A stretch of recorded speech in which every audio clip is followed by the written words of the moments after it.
everyone. I'm Paul Ponte. Thanks for checking out the Indy Handshake podcast. I'm here today with Boone Ashlock, luchador extraordinaire, worker for Hoodslam. How you doing today, Boone? That is exactly how I tell my girlfriend to introduce me when she says, like, what do I call you? I say professional wrestler, luchador extraordinaire. And she just looks at me. But I'm glad that somebody got it right. There you go. See? There. You know, you put in the work, you train lucha. What do you think, It's like people who say, I'm Dr. So-and-so. I worked for it. I guess I'll go ahead and start off this whole thing with just that. I mean, we're in quarantine, shelter in place, whatever you want to use the terms for. You're a pro wrestler. You engage with people, not just your peers, but every week you're engaging with audiences. How are you scratching that itch right now? Not scratching the itch, letting it build and fester. We do Hoodslam does the weekly sitcom shows at Hoodslam and on Twitch, twitch.com/Hoodslam. But it's not the same. Even being in the live chat for the live streams kind of gets the itch because at least, I see the fans that always come. There's a guy named, I think, Nasty Mike and Chainsaw that are always in the chat. So it's like, even if I'm not booked on that show, it's the Glam, which is the women's weekly, or the women's monthly, I still get to, scratch that itch a little bit. But now there's nothing live. It's all pre-recorded. Yeah, that's, it's tough. You got to imagine it's tough for, you hear the guys in the bigger companies complaining, and rightfully so. It sucks for everyone. But, it's the smaller promotions that are taking a massive hit right now. So, of course, if you like an independent promotion, say Hoodslam, let's give out that website because they do have merchandise still for sale. Yes, birdswillfall.com, and then /merch is the merchandise. And I'm going to say my favorite thing, considering the times, is probably the Nurse Ratchet, giving the quarantine. They don't have any mask, but I'm sure you can make a mask, t-shirt tutorial. Absolutely. My favorite shirt I saw in there was the, if you're a fan of wearing California stuff, which if you live in California, who isn't? They have a California bear giving what looks to be a Stone Cold Stunner on someone. And it's fantastic looking. I had one of those airbrush shirts as a kid, Bay Area 707. Oh, those are... Yeah. It had the bridge in the back. And then actually I contracted one out recently that hopefully will be released just as a one-off if anybody wants it. It's going to be an R.I.P. Richard shirt because at some point in this year, whenever things pick back up, I will murder Richard Schneider. Something to look forward to in this dark, dark time. So as far as, interacting with the fans, doing all that, you also do some acting as well. Yeah. And some of Jesus' stuff. Yeah. Our mutual friend Jesus Cruz does short films. And that was one of my goals as a kid prior to pro wrestling was to be a comedian. So it was really neat to be able to be booked in 2 of his films and then another film called The Black Stuff. And then I did some of my own YouTube videos, when I was around 18, 19. But, I got that out of my system too. So it was cool to be able to kind of live out almost all of my childhood dreams, except maybe getting married. But, I was a pro wrestler. In some ways, I was a politician, a judge, a comedian, a baseball player, played for a local team. I used to live on Treasure Island. And for 4th of July, we had, the big game. It was Treasure Island versus Yerba Buena, which is, of course, the island you drive through on the Bay Bridge. So it was the Hillbillies versus the Flatlanders, and the game ended early because we ended up getting slaughtered once we switched pitchers. But we did have a team, and we did train every day for about 3 weeks until July 4th. Did you ever do any open mics? No, I never did any open mics. I went to a open mic of Jesus's, but I never did any myself. Yeah, as a person who I did open mics, now I do open mics for music, but I used to do open mics for comedy. And doing those, I'll tell you, It's a lot easier doing the music ones, I will say. Yeah. Yeah, because at least you could fill out the sound with guitar. You know, you're not waiting for people to start laughing. Yeah. Yeah. I just picked up the keyboard. Oh, nice. So I don't expect it to take off. I just had some time on my hands, and you can only do so many wrestling seminars. There you go. Yeah, I play guitar normally, and then I decided, oh, you know what else I should do? Ukulele time. So now I ordered one of those, and that's what I'm learning now. Any other hobbies you're picking up? God awful amount of wrestling seminars. There is a lot out there right now. I also went back and ordered some of the old DVDs from like RF Video. Oh wow, okay. Yeah, but actually, the ukulele, the Great Bambina, just re-picked up the ukulele during quarantine as well. Yeah, it's you go in thinking like, oh, it's a smaller instrument. I've already played guitar. It should be perfectly fine and easy. It's not. It's not. It's a totally different thing. Yeah. That was one of my choices instead of the keyboard was the ukulele because it was smaller, and you can still do the beats while playing. But it's just like, no, not for Sour Boom. So for the acting stuff, like, how did that influence anything you were doing in the ring? Did it help at all with storytelling, with anything like that, as far as creating a character or anything? Not at all. Really? But the in-ring stuff helped with the acting.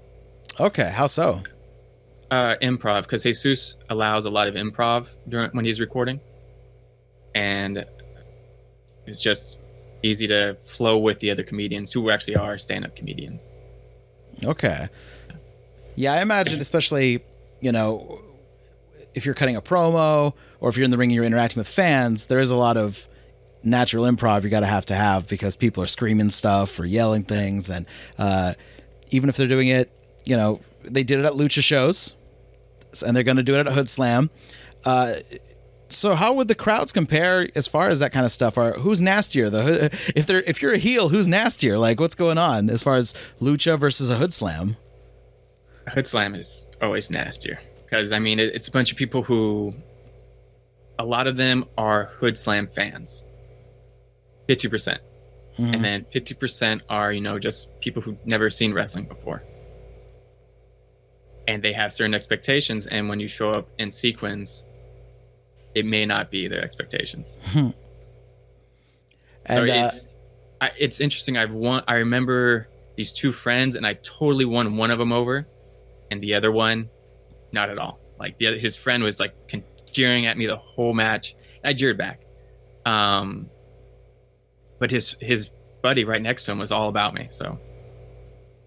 That's you're not that far off from being a comedian, because I can tell you when you're even when on the times I did good on stand up, I always focused in on the one guy who wasn't enjoying it. So you're not that far off. Yeah.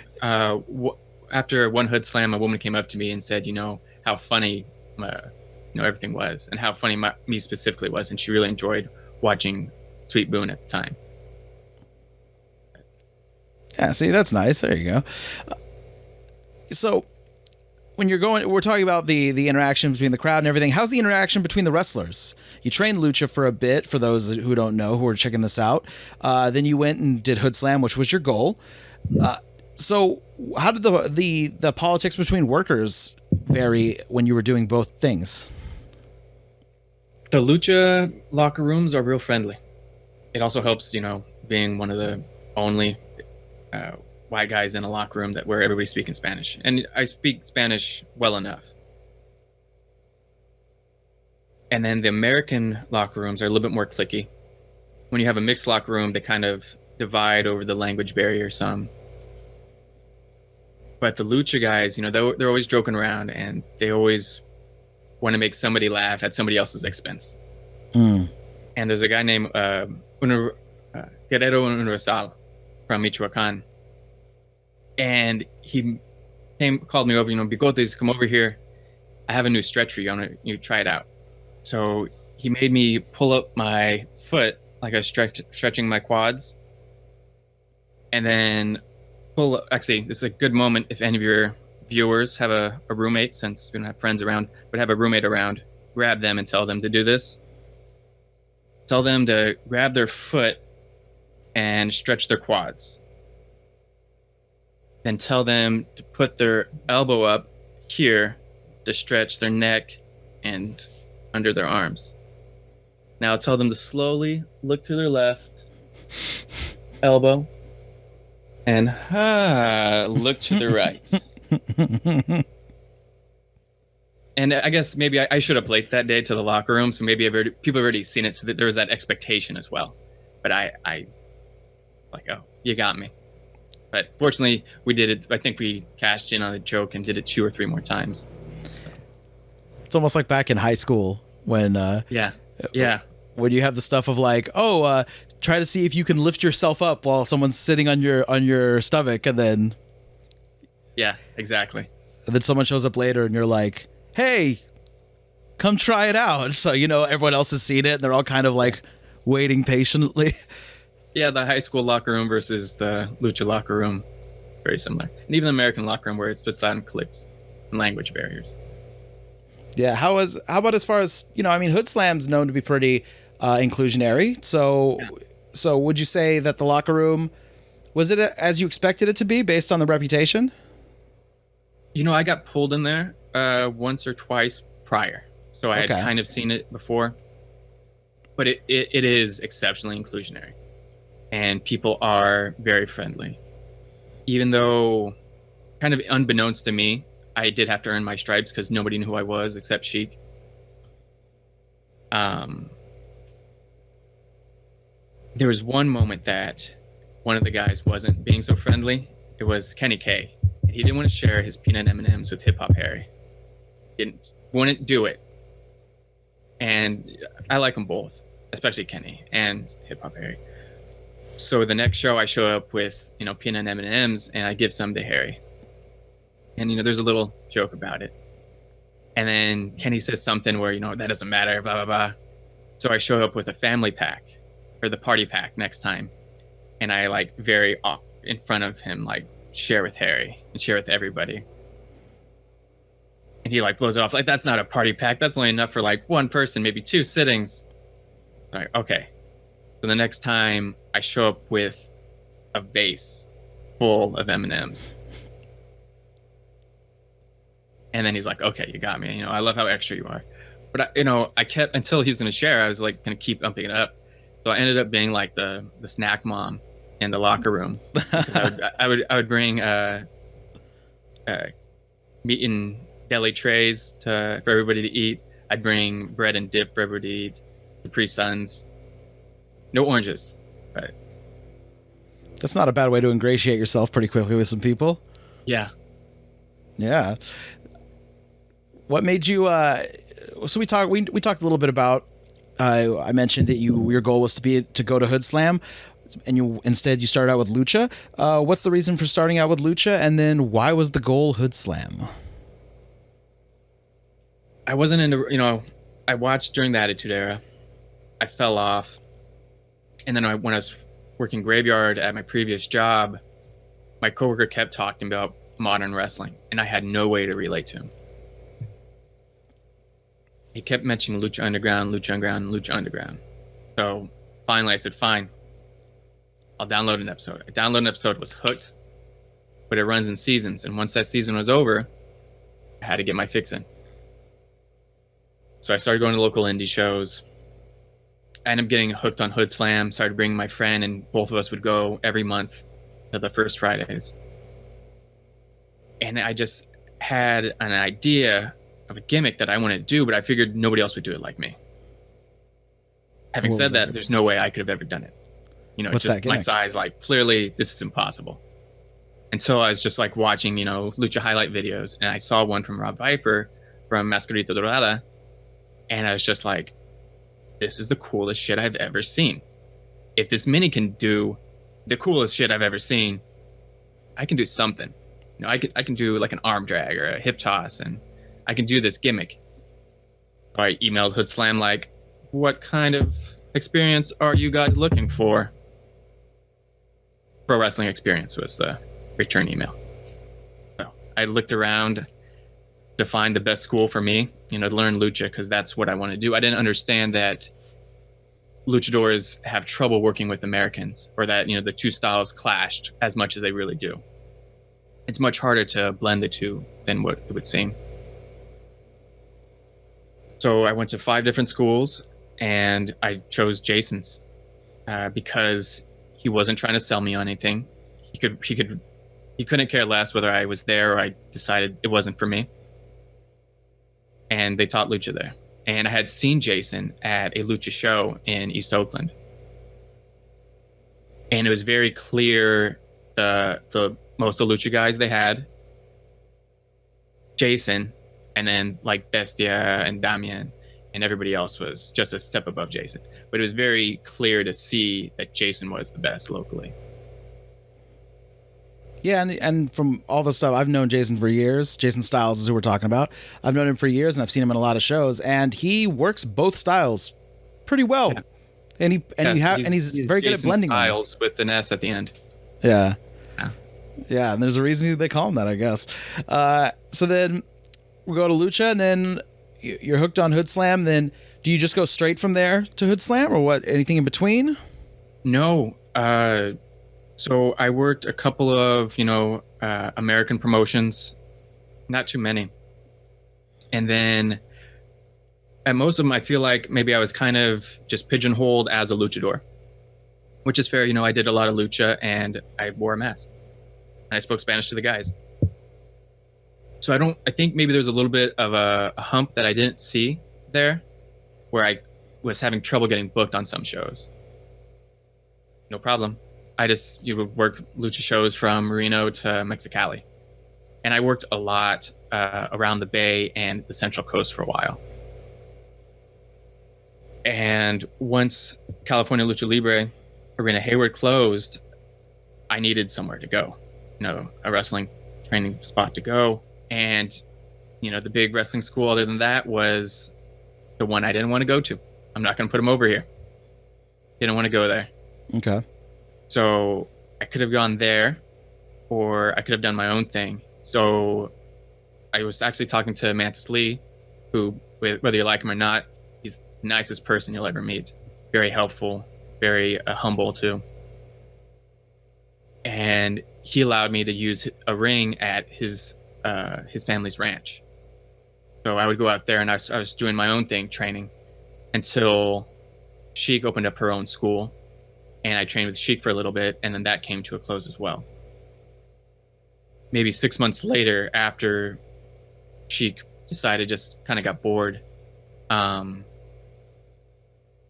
she gave me a message on Facebook, said, I got this idea. I'm going to reform the Caution. This is going to be the Caution 2.0.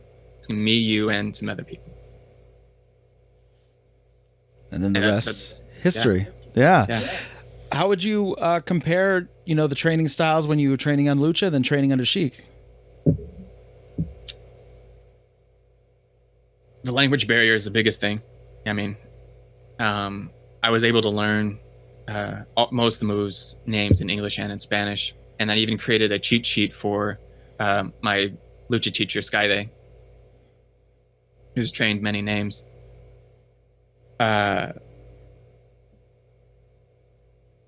Each lucha teacher has their own way to weed out the weak. Some will blow you up beforehand, will make you do runs and exercises. Some will bump you around a whole bunch beforehand. And Sheik was very selective on who she picked to train with. There's mostly other entertainers from, people that played guitar or did burlesque, or whichever bit they had of working in front of the crowd wasn't help them in wrestling. They just didn't have wrestling experience.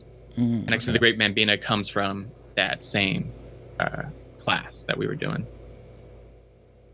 So I guess that's the biggest thing, is that she had already picked out who she wanted, whereas the lucha guys are trying to cut out the people that aren't serious about it. Okay. And then, that's the biggest difference. Also, everybody in Sheik's class was extremely talented in another art form prior to pro wrestling. Okay, so they were a little bit more comfortable as far as crowds already. Yeah. Yeah, because I noticed that a lot when I was working for Pro Wrestling Iron. I was taking photos for them. I actually trained with them for like 6 months. Wasn't my thing.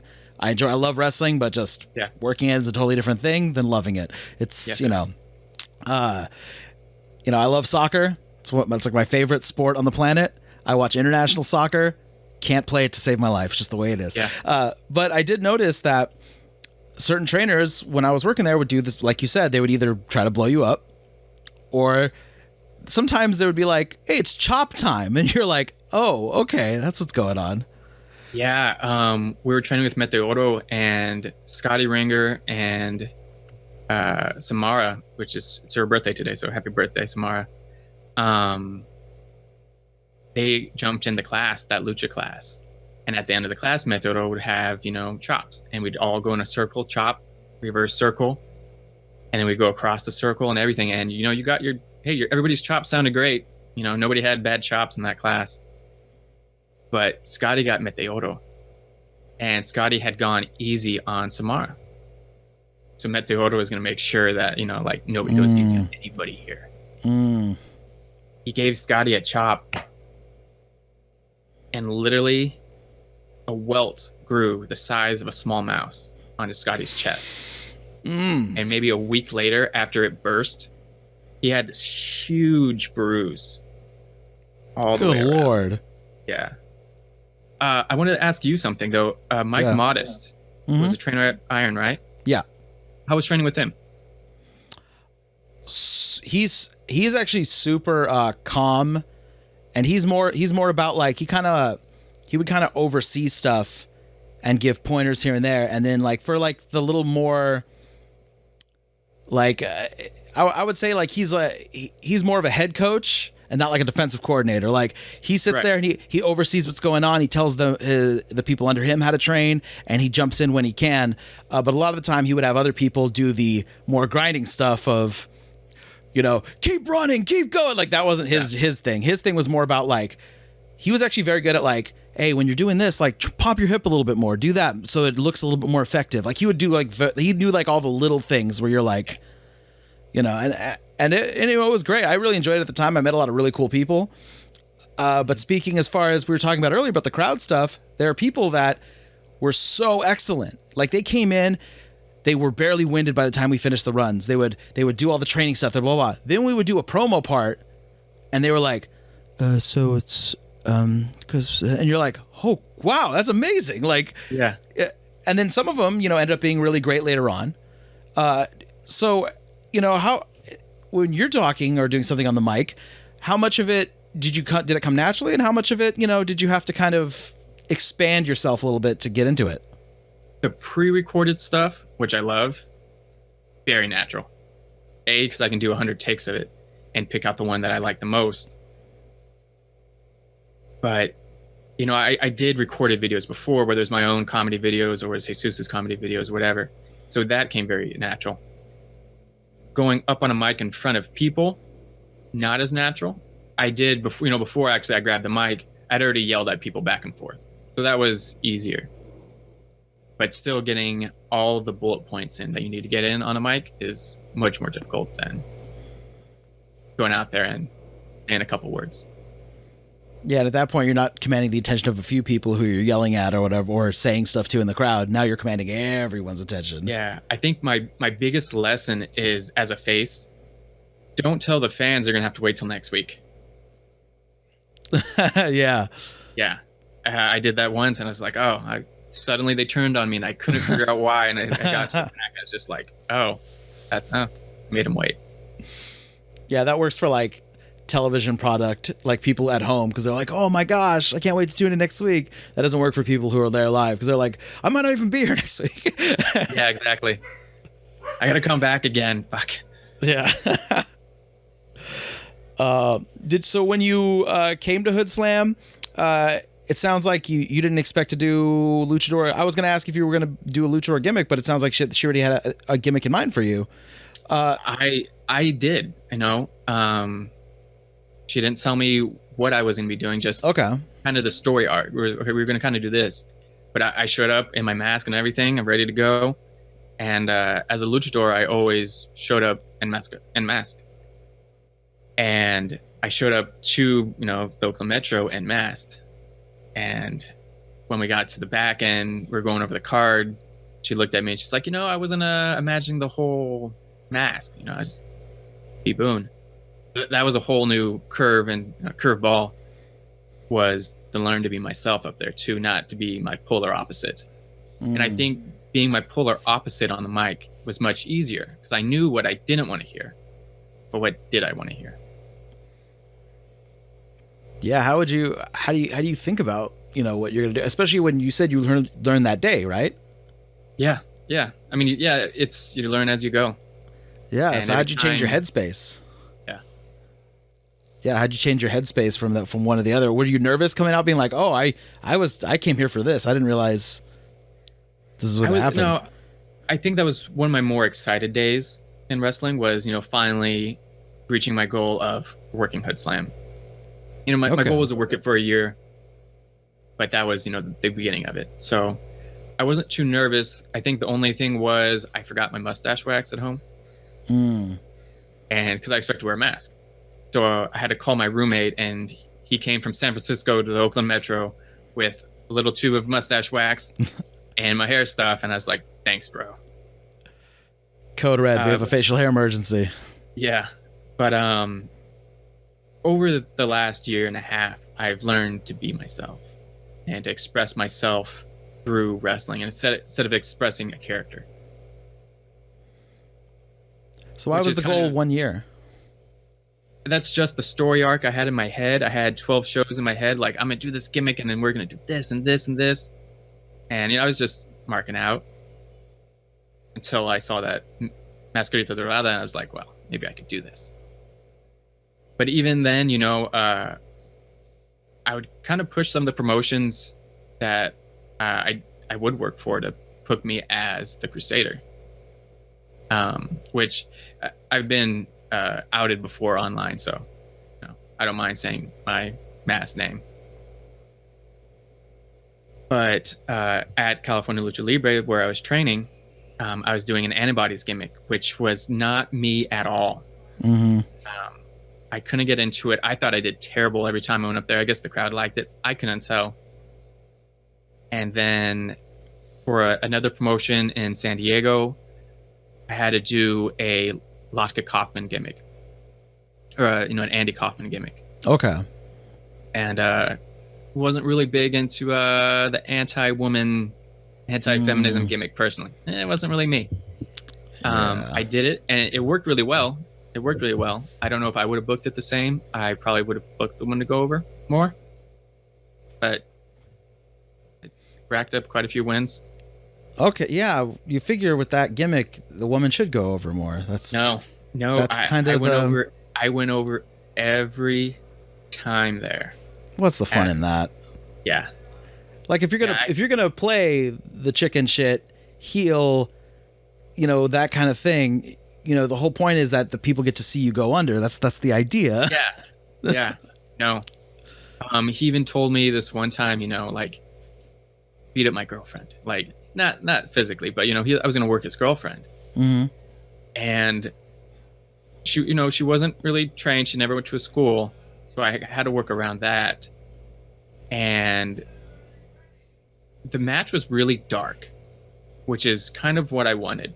I do really like dark things, which has kind of been not a contention, but it's been an interesting thing to weave into Hoodslam as well, which is much more, funny.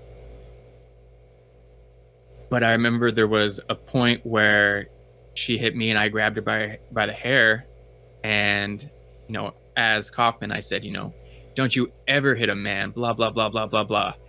And one of the fans yelled out, like, this got dark really fast. And it's like, yes, it did. Oh man, that's such a wild. I'm struggling to find how that's the psychology behind that. Like I said, you figure you'd go. Well, I mean, I'd still win in underhanded ways. I think in that match I brought out, or she brought out the chair, missed, hit it outside. I threw the chair in the ring, We worked, and then she went to hit me, I think, again with the chair, and it hit her head, and then that's when I went for the spine buster. Okay. The good old Arn Anderson spine buster was the finish. Okay. And were you nervous doing like intergender stuff? I just was really uncomfortable because like it was my face. When I did the lucha mask, it was the polar opposite of who I was. I was under a mask. Like I didn't have to worry about anybody I knew seeing it. But if like a recorded video of me doing, there's probably one floating around out there, the Lapka Kaufman gimmick, like, ugh. Yeah, that's rough. Did any of the crowd? Go ahead. I did have a lot of fun doing it, but what were you gonna say? Oh, it's fun. Yeah, it's always fun to be a real bad guy, here and there. But at some point, you gotta kind of be like, wait, shouldn't we? But anyway, yeah. Did any of the crowd go, especially the females in the crowd? Did any of them like, were they pretty hostile? Yeah. I mean, it got a lot of heat, and I did well. The girls did well. One of my favorite moments with the crowd was in Santa Cruz, working for that same promotion that moved from Santa Cruz to San Diego. And the crowd was, cheering her on, and they started chanting for her, and I took her outside and threw her back in, and I started making fun of the crowd, and there was a kid sitting in the front, and I was like, yeah, man, I want the chick to win. I'm from Santa Cruz. And that got even more heat from the crowd, just stereotyping them like that. So, was that some of the toughest crowd you've had, or you've had anything worse than that? Those crowds those crowds are easy. If they hate you, it's easy. I also introduced myself from being from the Millennium Tower in San Francisco, which is the big city for somebody in Santa Cruz or whatever. And for those that don't know, the Millennium Tower was sinking. And, I didn't know if anybody was going to get that joke until somebody in the crowd yelled, "It's a sinking tower!" And it's just like, yeah, that's right. You got it. But those crowds were actually always really good. Were there any other crowds that were maybe a little bit more hostile, a little bit more, did you garner some heat that maybe you're like, oh, that's too much heat, maybe? In Mexico, not for that promotion. I did a very, San Francisco proud, like we're talking about, who from California doesn't have a California shirt. I did a very proud San Francisco gimmick down there, bigotes, which is kind of just like, kind of a bad section of my personality, going to Mexicali and, just putting down their town. And when I walked out, everybody knew who I was because I did these videos on Facebook. I paid to do the Facebook ads. Still making a profit, still keeping within the margin, and there's this one lady from San Diego, because I broadcasted it in Mexicali, Tijuana, San Diego, and Calexico. What were these ads? What were they doing? It was me cutting promos about, why San Francisco is great. I was promoting the sponsor, Agua Vida, for their bottled water in Mexicali. That's the only good thing that came out of that town. Okay. And it might be. But I did that, and when I sent them all out, I got this message back from this lady named Wendy, and actually in very broken Spanish, she messaged me back and was like, "You need to act better, blah blah blah. Everybody knows you don't really hate Mexicali." And I wrote her back like, "No, I really do. Like, I really do." And I told her about what a terrible experience I had there the last time I went there. And how the cops harassed us so many, 4 different times. You got pulled over just for having California plates. And yeah, and how even the Jamaica I had there wasn't as good as the Jamaica I had here. Yeah, the tacos, including the tacos, even maybe I just have American taste, but tacos, I had better tacos here. And then she bought into it, hook, line, and sinker, and yeah. I think that was a really amount of unexpected heat I got just to get hate mail. And she wasn't the only one, but she Wendy, if you're watching, she stuck out in my memory. Damn. So you really yeah. And then when we went to Mexicali, there was an older lady with a cane, and she started swinging at us, like legit swinging at us when we went over. And she was swinging for our ankles at first, and we jumped off, and she started swinging for our heads. And then I grabbed her cane and I said, "Hey, back off." Yeah, probably not a gimmick cane. Oh, yeah. Someone's abuelita almost knocked you out, man. Yeah. That would not have been fun. Grandma said to knock you out. It seems like everyone in Hoodslam's kind of in on the joke, but have any fans there ever kind of crossed the line at all or done anything like that? They have. I mean, there is the message in the beginning of the show, don't touch the wrestlers. I personally don't mind being touched. Nobody's throwing blows at me. I'm also a man, so I don't have to worry about being touched in other ways for the most part. There was one fan that grabbed my butt right in front of her boyfriend. I didn't know what was going on. I was like, okay, whatever. But no, for the most part, the fans don't cross the line at Hoodslam. I think, they do throw money in. I think a fan threw a quarter in once, which obviously don't throw, metal money. Yeah, come on. Yeah. Yeah, that's a... Yeah. Has anyone, for the most part, they're well behaved. Has anyone... and I can't believe someone would be as much of a dipshit to do this, but has anyone ever gotten kicked out of Hoodslam for trying to sneakily take some of the money off the ring? No. People have been kicked out of Hoodslam for putting their drink on the ring. And their drink spilling, and then they did it again. Damn. So not only shame on me once, and then twice. Yeah, wow. Okay. That's what I was get. There is a new rule at Hoodslam where if somebody puts their drink on the ring, I think it was after that incident, after somebody puts their drink on the ring, and you tell them to get their drink off the ring, or it's announced to get their drink off the ring, that if they put it on there again, it's fair game. Which, I mean, post coronavirus, are we still going to do that? Who knows? Probably not. But pre coronavirus, hopefully somebody got a drink or two. Wow. Yeah, I don't know. I always get like, how like when you leave a restaurant and you leave like tip on the table, I'm always like looking back as I'm leaving, like, is she going to go grab it? Is he going to go grab it? I'm always like paranoid. Yeah. So yeah. I always just like slide mine to the very back of the table. Yeah. Oh man. So you're doing Hoodslam. Everything's great. You have your lucha background. Has anyone at Hoodslam, asked for any lucha tips maybe? I had the chance to work Bartman at a lucha promotion, and we had a couple good matches. I say that with that kind of trailing tone in my voice because a referee might have fucked up one of the matches. But everything him and I did was very solid, and it was great because him and I were the two best on the show. He trained at Stoner U, which is now probably, I think, the best school in the Bay. There's, of course, Jason's school, but it's in Los Baños. Okay. And working him was probably the most lucha chips I've done. Okay. And when you're doing the Hoodslam training style, what would you say their training style is?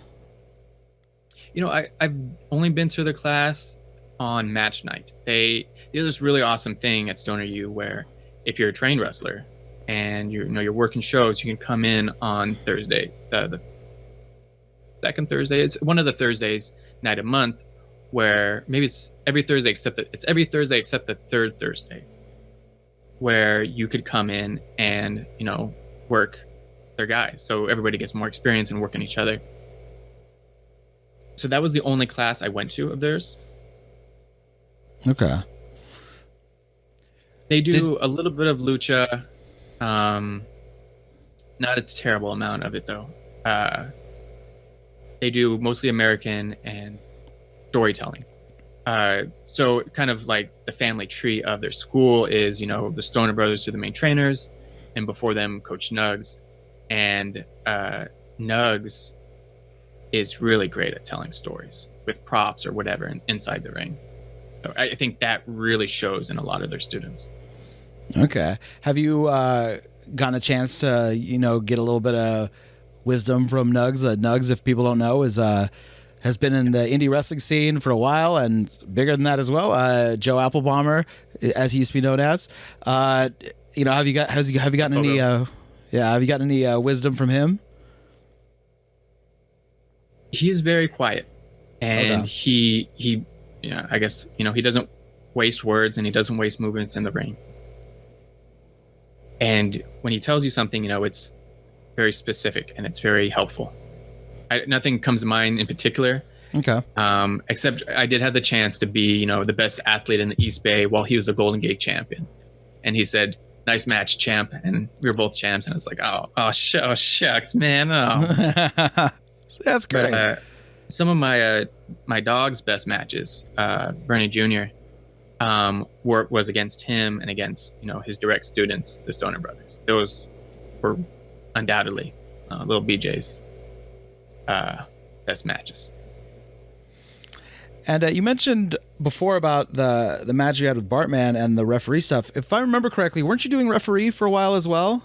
Yes, I was. I started off as reffing, and right when the quarantine struck, I was able to jump back in as a ref twice. So it was kind of fun. I didn't get to do my whole ref getup, which I really enjoy doing. But crease pants, crease shirt, suspenders, bow tie, like, yeah. So when you're working a match, you know, especially when you're doing different promotions, different referees, you mentioned this referee messed up that you were talking about earlier.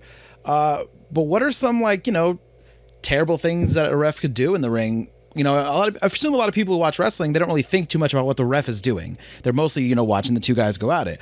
But what is some bad things? And also, you know, let's not be just negative. What are some great things that sometimes refs can do in the ring while you're working them? You know, when I watch WWE, I don't spend as much time watching the workers as I watch the refs, because I don't particularly enjoy the WWE style, but I do watch the refs because they do have the best refs. Some of the good things, I was watching a Terry Funk match. It was a Terry Funk match the other day, and the referee explained all the rules to, you know, both the workers prior to the match, and it was really interesting because he and the workers foreshadowed what was going to happen later. Like, you know, no going outside. What if I do this? You know, what if I go outside, if I throw him back in and I roll back out? And so it's really neat to see them foreshadow that. I think that's okay. Next time I go to ref, I'm going to pull both of them over and say, you know, foreshadow a little bit. Yeah. The worst thing a ref can do is undoubtedly mess up any spot they're in, because any spot they're in means something. That ref that messed up that finish, he wasn't even in the spot. He was supposed to be, you know, counting us out. It's supposed to be a count out draw, and he stopped counting. But actually, some of my favorite moments refereeing was doing spots actually with Pentagon Jr. and with La Parka. Not La Parka. L.A. Park. Yeah. Yeah. That's amazing. Yeah, that's a nice moment to happen. It must be cool seeing, especially like Pentagon back on television now with AEW, as he was with Lucha and Underground. So when you're talking about like being a ref and the counting stuff, you know what I miss is remember how they would go to the corner and they would like check their elbow pads and check their knee pads and the bottom of their shoes? Yeah. I miss that. I remember. I still do that. Okay. Yeah. I noticed they don't do it on TV really anymore, and I'm like, I kind of miss that. I kind of like, you know, gave a little air of like authenticity to what they were doing. And they're like, okay, make sure you got nothing hiding in here. All right, kid. Like, yeah. So what is it? Judge Mills Lane is a ref I really like to watch, which is a boxing ref, but it gives that air of authenticity to it. All right. So with the wrestling stuff, with the referee stuff, you doing acting, you doing everything else. Is there anything you haven't branched out to yet, I should say, that you want to? Yeah, there's two promotions I'm interested in branching out to. Both were ones where Skyday was the main trainer at. Galley in Chicago is one of them. I really enjoy the Hoodslam style more than working lucha even, I don't enjoy working the American style so much. Working lucha, I enjoy because as much as, the American ego likes to think that, the American way of telling the story works a hell of a lot better. I really think that the lucha structure makes more sense. I understand that maybe it doesn't build as much tension, but I think the psychology behind it, from 2 to 3 rounds, like we're talking about, making it look a little bit more shoot, to working small wrestling, then building up the spots, then going into the 10, then, going into falsies, and going home. I think their structure does work better. And I think a lot of Americans kind of skip over that. But going back to your point, I really did actually achieve all, except getting married, all of my childhood dreams before I became 30, which I just happened in March. Very nice. Yeah. So 30 years old, been in the business for how many years now? 5 years now. 5 years now. 5 years. You already went down to Mexico. You're already, going all over California. You've already done basically more than a lot of indie wrestlers do in a longer period of time. Do you look back and have any regrets on any of the stuff you've done, stuff you would have done differently, stuff you would have done if you were like, if I only know what I knew now, something I would have done?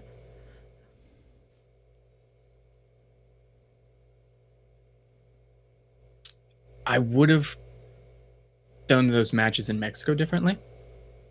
Okay. Would have done that differently. How different? I would have expected things to go off the rails quicker.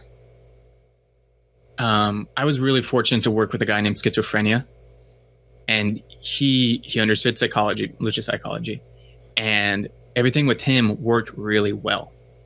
But the other, 4 guys we had in the ring, things kind of went off the rails a little bit more with them. But, so I'd have done that differently. Honestly, I would have put another 10 hours a week into the last 5 years. I put about 20 hours a week into wrestling, training, exercising, match study, about 20 hours a week. And if anybody out there is thinking about it, don't do it, because 9 out of 10 people fall off and it's not for them. Mm-hmm. But if you are going to do it, make sure you can actually dedicate, 30 hours a week. If you want this to be a full-time job, 40. If you want this to be a part-time job, 30. I did well with 20, but I had some other experiences. And I had the best trainer in the Bay at the time. There you go. So you talked a little about not being able to, things going off the rails, anything like that. Sometimes things go off the rails a little bit more on purpose by some workers. We all know about workers being stiff, brother, being snug, whatever the term you want to use. Have you experienced that at all in the ring? Have you had to, as it's become a popular term, have you had to receipt someone, any of the fun stuff, quote unquote? I've given somebody a receipt, but it wasn't anything too bad, I think the only time I really got stiff was I got stiffed by one guy in a match, and then I got stiffed by the next guy in the match. And I was already my section of that match was already over. There was no time for receipt because I was the first one eliminated. So I brought it up to him in the back too. And one of the guys was trained by Jekyll's. I was like, oh, all right. He said sorry. The other guy was kind of like, well, it happens. I was like, fuck you. Unfortunately, no, he's not really around anymore. And the next time I worked him, he was super soft, super light. So I don't know if that was just me kind of going up in the ranks or. But. Did it take you a long time to kind of get used to the little things like that, the little hierarchy things where you're kind of like, respecting certain people in the locker room, speaking to different people differently, any of that kind of stuff? No, it really didn't. I did union organizing previous to wrestling. And same thing. Speaking of that, a little bit off the rails from what we're talking about here, but it still has to do with indie wrestling. What do you think about guys like David Starr, who are these big proponents in unions in independent wrestling? So, being very dedicated to the union movement and being a pro wrestler, I've thought about it a lot, even before I heard about David Starr. And it's going to be really challenging, and I'm not going to say it's not going to work, because every worker deserves a union. And clearly, at CMLL in Mexico, they have a union. To get it to work at a big promotion, sure, that might work. I don't have that opportunity, so thinking like that is kind of just fantasy thought. I think if you were really going to do it, you would start off at the schools, and you'd have to get the trainers on board, and you'd probably have to allow them to be part of the union, which is going to kind of screw up the whole, you're working for your boss, but he's also part of the union thing. Yeah. But if you were to actually try to do it, you would start at the school level. And then, once you graduate from the school, you also take out a union card. And then once you get enough union density inside your local region, you would probably only work union guys. So you'd start off 1 school, 2 schools, 3 schools, only working each other. So if somebody from, from another school who doesn't have a card goes up, we're not going to work them. Maybe they're not safe. Yeah. And I think with I'm sure a lot of people would complain about that because they would say like, oh, well, what if that keeps me from being able to do work at this place and Well, some of these people might not have been too familiar with a lot of indie wrestling in the early 2000s, but there was a time when if there was a promotion within 40 miles of each other and you worked for one of them, the other one would be like, why are you working with them?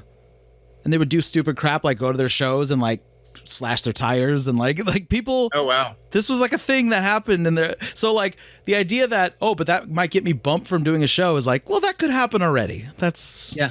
When I first started training and, Arena Hayward was essentially a split from, big time wrestling where Jason had previously trained.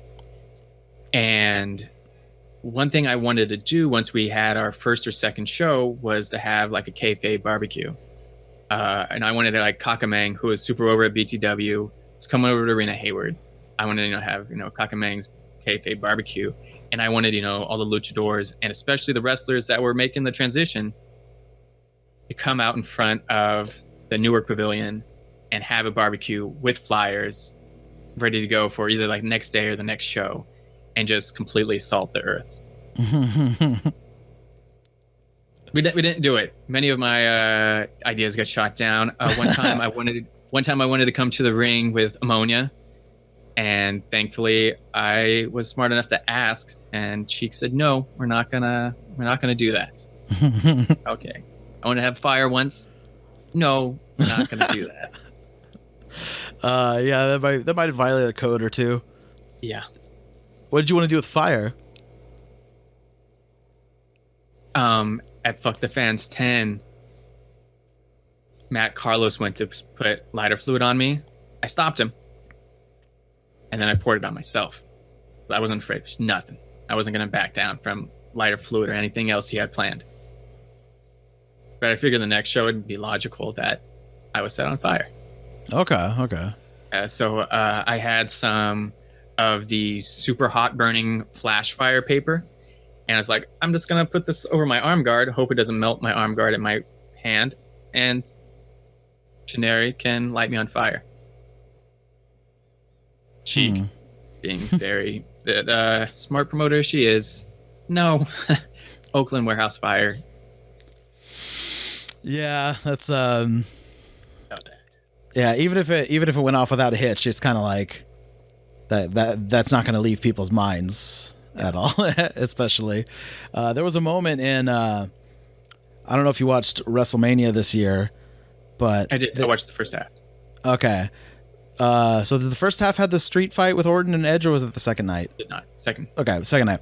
So it came out a week after the Benoit documentary, and they had a spot where he hung him from a weight machine, and I was like, did no one think about the optics like at all? Like, I don't know. It was one of those things where the second it happened, I went, oh, okay. So, I mean, I know that, what's taste in wrestling, but I think there's some things that... Yeah. And, maybe that was a canned match that was pre-recorded. I feel like somebody still should have been like, hey, didn't that one guy? Yeah. But that one guy who used to work here? Yeah. The guy we don't mention his name anymore. Yeah. his matches to study. You got to know who he's working. Yeah. It just says William Regal in singles competition. Yeah. I mean, it's a Benoit match. All right. So with Hoodslam, I mean, you know, it, like I said, it's an inclusionary product, but it is it's a, you know, hashtag fuck the fans. It is a, you know, balls out, you know, to the wall show. Is there ever any worry about like, oh, are we going to take too far with something? Is there something that you just go, we can't do something like this? What's off limits? What is the, you know, the group culture of it? No politics, no religion, which totally throws out Crusader, which is fine. You know, I didn't know that when I came up with the creative idea. But, and you know what? They're really right to do that. As someone who, you know, was political beforehand, like, it didn't really make sense at first. Because, like, yeah, people love talking politics. I love talking politics. No, not everybody likes talking politics. And during the quarantine, I've, like, stopped wanting to talk politics as well. So I learned what everybody else already knew previously. So politics and religion is pretty much off limits, which makes sense. It makes business sense. You know, wrestling is a business. It's not just an art form. Yeah, and people are there for, you know, they say like, oh, it's supposed to be an escape. It's supposed to be, you know. But you know that's. I think art should be a reflection of reality, including dark realities. And maybe that's partly because I did that Kaufman gimmick, and that was a very dark reality. Still think the one should have gone up, but you know, I think you can show a dark reality sometimes. And it's not as Hoodslam absolutely does that too. You know, it has that spice of dark reality as well. My dog being murdered in front of me was a little bit dark. The fan getting blood on them was a little bit dark. Yeah. Okay. Well, I suppose with anything else, you know, people like to say like, oh, regardless, you know, point blank this or this or this, but context does matter. Context, you know, is a thing. And sometimes you hear a joke and the joke could be very salacious, something wouldn't normally laugh at, but it's just that it's crafted so well and so perfectly and I think it comes that way with wrestling. There's stuff in wrestling where like on paper, it wouldn't work. And instead it does. And there's stuff that on paper says works perfect. And then they do it and you go, what were they thinking? Yeah. You know, a lot of the lucha shows that book American guys, there's sometimes that, you know, whole like, you know, borderline racist moments. And it's all in context and it's all in how you do it. There's people that take that too far and you turn people off. There's people that can, you know, just, and Styles is one of them. He can just ride that razor line and he can make it entertaining without offending anybody. And wrestling, that's a difficult line because, you know, wrestling, while it can be, is not necessarily super nuanced at times. So when people, and you know, sometimes it's just people going for something and not being able to because maybe they don't have the skill to be you know, what they should be. But I mean, for the record, Jason, of course, isn't racist. He just exactly. Yes, you know, he just says, you know, USA, whatever to get the heats. Yeah, he's not playing the good guy in the scenario. Yeah. That's the difference. And as long as the good guy isn't the racist guy. Yeah. I think you know what, not just in wrestling, I think in life, folks, we could say as long as the good guy isn't the racist guy. I think that's some words to live by. I was watching there's a new movie out about Hitler, something Jojo Rabbit. Oh yeah. And I didn't finish it. I feel like I should finish it. But like it just painted such a cutesy picture of Hitler. I was just like, I don't care for this. Yeah, I like the movie more than you did, it sounds like, but I also, it's one of those things where I like it and I go, and I can see why some people don't like this. That's, you know, that's also, by the way, that's okay, internet. You can also dislike something and know why people do like it.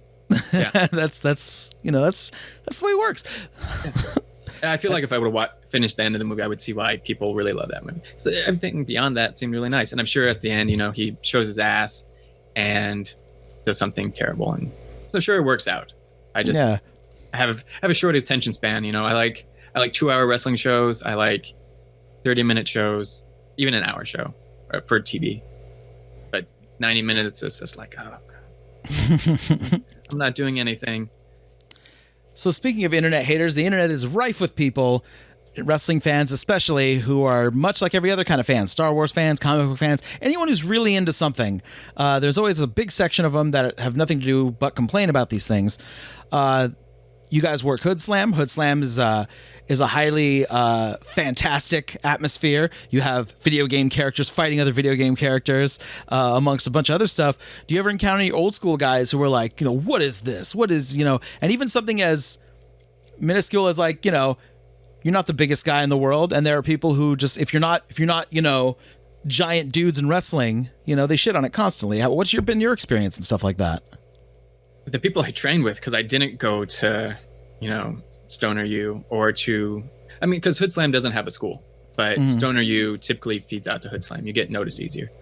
But because I went to Arena Hayward, most of the people I worked with didn't, except Jesus, weren't really into Hoodslam.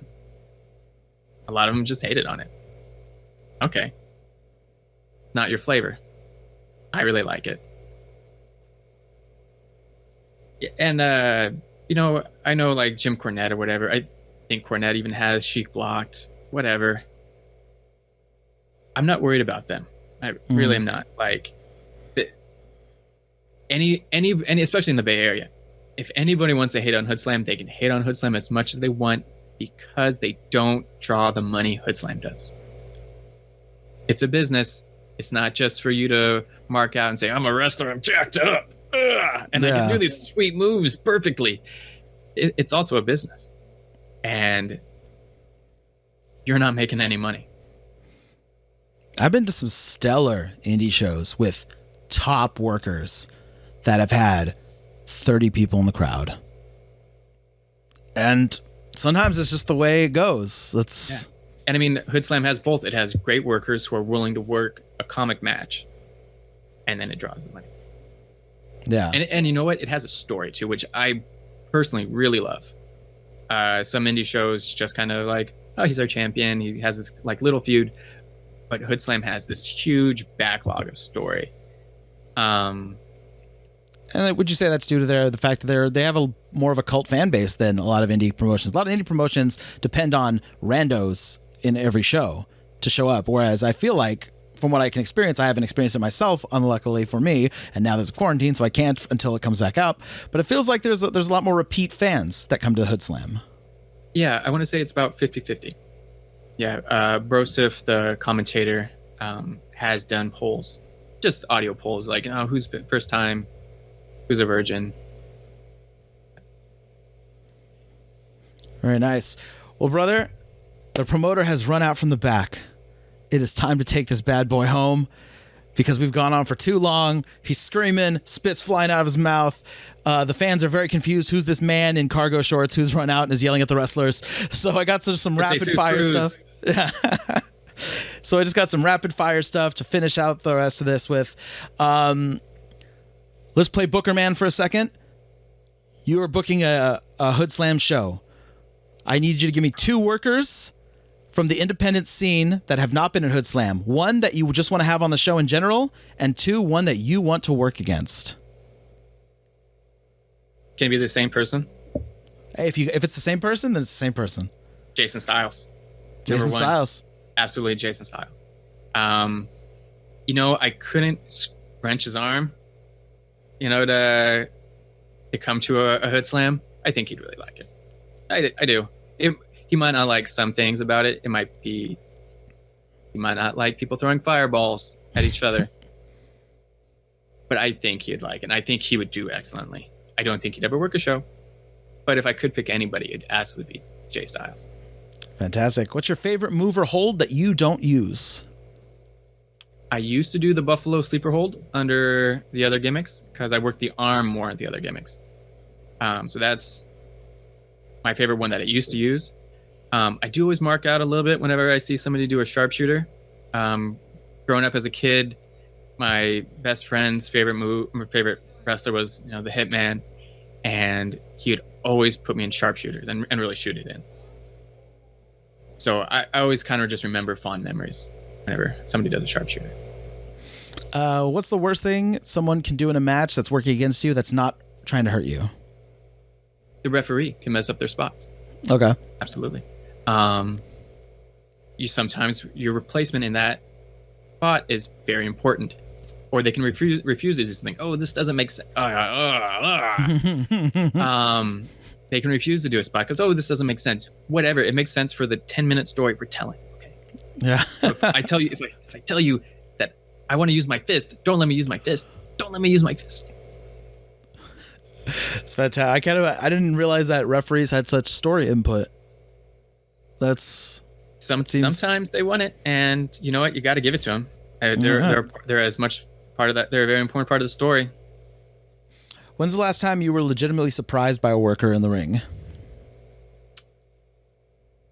Other than, the lighter fluid thing attempt to be poured on me, other than like him pulling out a knife shortly after that on me. Other than seeing my dog get kidnapped and murdered.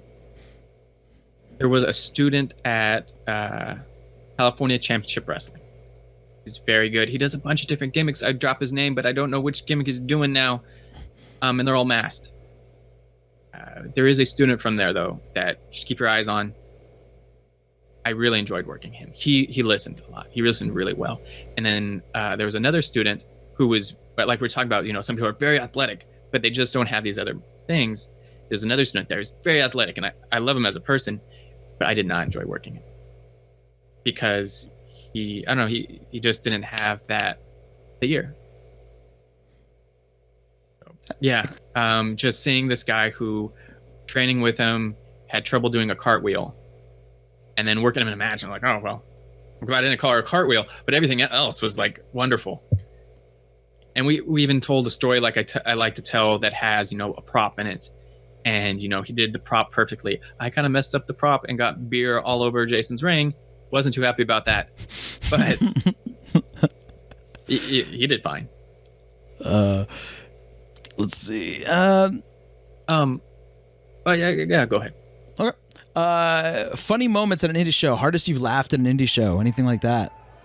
It's from a Sexy Good Time Wrestle show called As Seen on TV, where everybody was different shows against one another. And we were Arrested Development versus Stranger Things. And the part I'm thinking about that just still makes me laugh. I was watching it the other day. It wasn't before I came out, so I'm not putting myself over. Anton Voorhees was doing Job, and he was doing magic tricks. And I won't spoil the magic tricks for everybody now, but he nailed it, and he nailed it in ways he didn't even imagine was possible. What the hell? Amazing!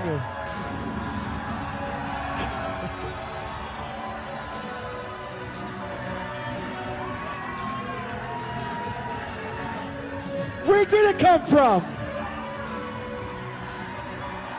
Thank you all for coming to the Joe Bluth Show. Literally not what it's called. It is nice to see some of you. Who wants to be involved in my first magic trick? Joe Bluth from Arrested Development. All right. I need a $1 bill. Who has a $1 bill? Those don't count, though, we're already there. Dude in the white hat seems very excited. Sir. Thank you. A $1 bill. A $1 bill. I'm going to take this very normal $1 bill. Sir, have we ever met? Did we go to high school together? No. The answer is no, you fucking idiot. I'm going to take this $1 bill and I'm going to fold it up into a very small square. That's not the trick, you idiots. I'm going to place this $1 bill in the palm of my hand. Who has a $20 bill? Who has? Hey, Coachella White Hat, this is where you gotta pay up. No, that's a one. A $20 bill. Thank you, sir. Wow. Did we go to high school together? No, the answer's no. I just told him the answer was no. You fucking shit. He's very trusting to give him 20 bucks. I'm gonna take this $20 bill and I'm gonna fold it into a small square with my left hand. Whoa. He's ambidextrous. My non-dominant hand. I'm gonna take this $20 bill square. I'm gonna mix it together with this $1 bill square. I'm gonna put them both into my back pocket. Who wants to see a card trick? Who Amazing. wants to see a card trick? No, we already did a trick together. You, sir. Okay.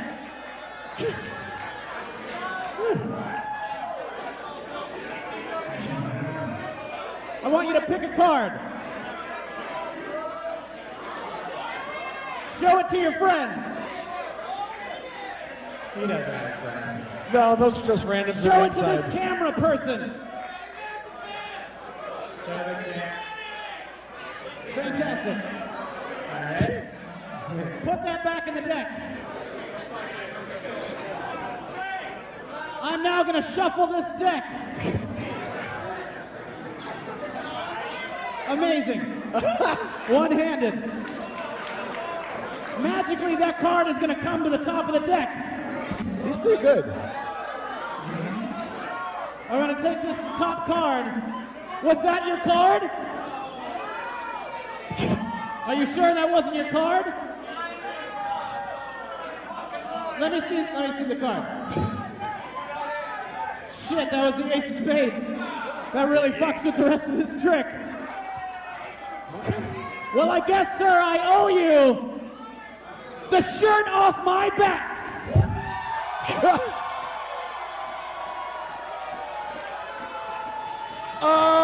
Amazing! Holy shit!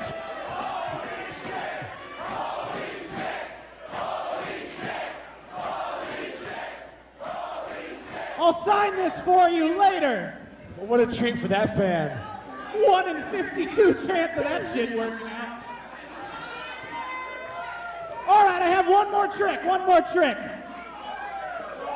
Have you ever heard of telekinesis? Ooh. That is the ability to move things with your mind. That's mind bullets, Kyle. 1 in 52. I'm gonna take this fork, this everyday fork that I did not find in the streets of Oakland, Gross. Get tested. and I am going to bend it with my mind. He's gonna bend the fork with his mind. What? What the hell was? Oh shit! I bent it. Amazing! With his mind. Telekinesis like no one else can do. Only I can do this shit This with is my real. mind.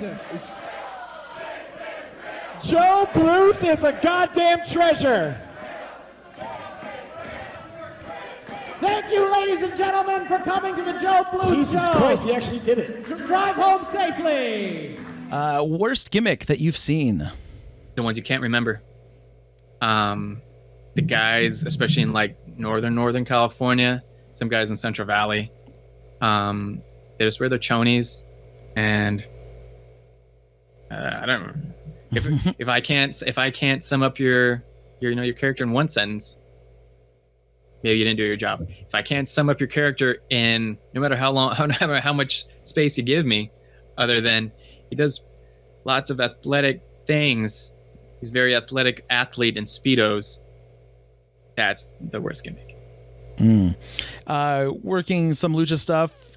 You mentioned working with some bigger names, whether it be in Hoodslam and Lucha, Arena Hayward, anything like that. Any guys, quote, top guys who thought they were too good for the show, kind of thought they were slumming it, maybe weren't the best attitude-wise, and you don't have to mention names specifically because this is not a shoot podcast. But we're shooting. Okay. I might not be the sheriff of Hoodslam anymore, but we're still shooting. LA Park was bigger than that show, was slumming it, was the only one that got paid, still under his rates. But it was actually at Acapulco, where Jesus did his first show. And yeah, the promoter didn't draw. And yeah, he was. Yeah, he had every reason to be that way. He's still very nice to, everybody else around. But it was clearly a bad day for him. And even worse day for Bestia, Damien, Little Suzuki, who I love. I love the minis. But yeah, nobody else got paid. There was that. Flip side, I worked a royal with Caristico, and he was chill. Like, changed this far away from each other, and he was. So, I think more often than not, people don't have the egos, other than like Kenny K when it shares M&Ms with Hip Hop Harry. But yeah.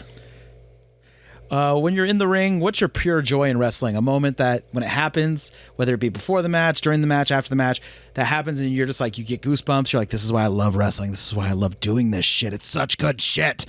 What is it? I don't think I'll tell you my number one, but I'll tell you my other ones. Okay. Because I guess other than that one, everything else is so significantly lower. But I love doing recorded promos. I love doing the sponsorships. I wish I could do a sponsorship for every promotion there was. Spilling that beer in the ring, it was a spot putting over the brewery we were at. It was putting over their beer. Yeah, and I do really like reaching out to the fans. And I don't mind when a fan touches me in a nice way. There was a little boy in Marino who helped me to the back because I was hurt, and he'd help me, and he'd know, we're gonna get him next time. We're gonna get him next time, Crusader. And we did get him next time. There you go. All because of that little boy. Your cheers matter. And now that little boy is Ray Phoenix. No, I'm just kidding. Any other pranks or embarrassing stories you remember from working the indies? Thanks for embarrassing. Yeah.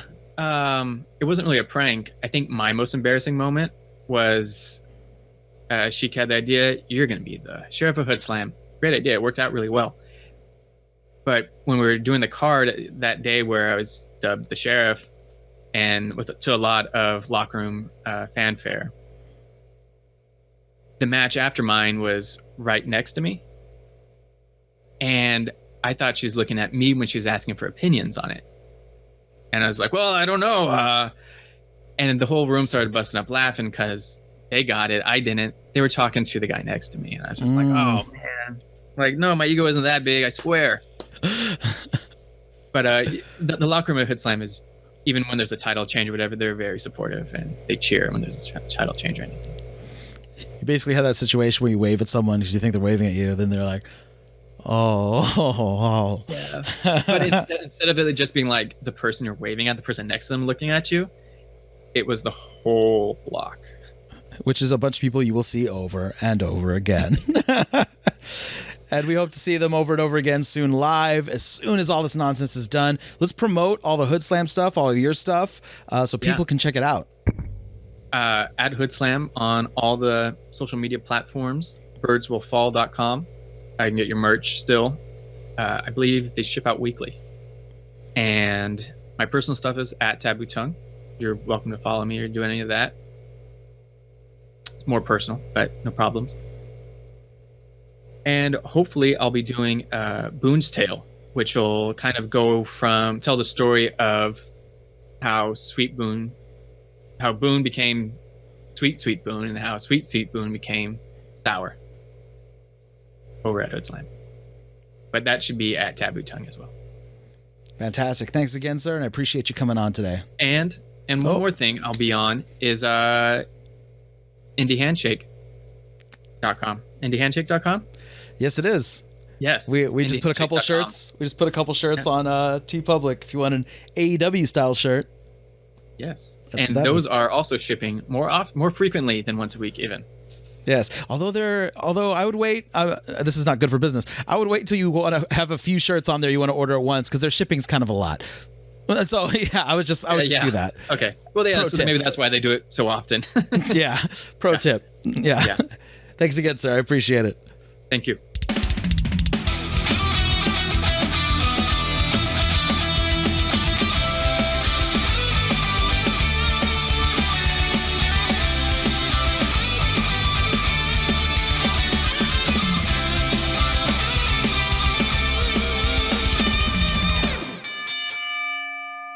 Telekinetic on television. Oh my God! Representing Stranger Things, 11!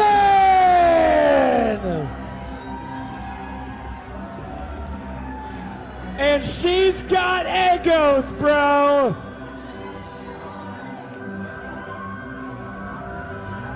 Shit just got real.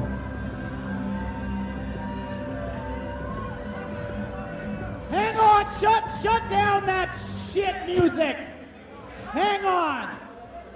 It says specifically in my contract that I cannot be around children under the age of 18. That is a rule that's written in my contract that I put there. The government did not put that in my contract. So I don't know what you're doing out here, little girl, but you need to head back to the back. It's not time for autographs. She's really technically not old enough to be here, so that is kind of alarming that she's here. What? Uh-oh.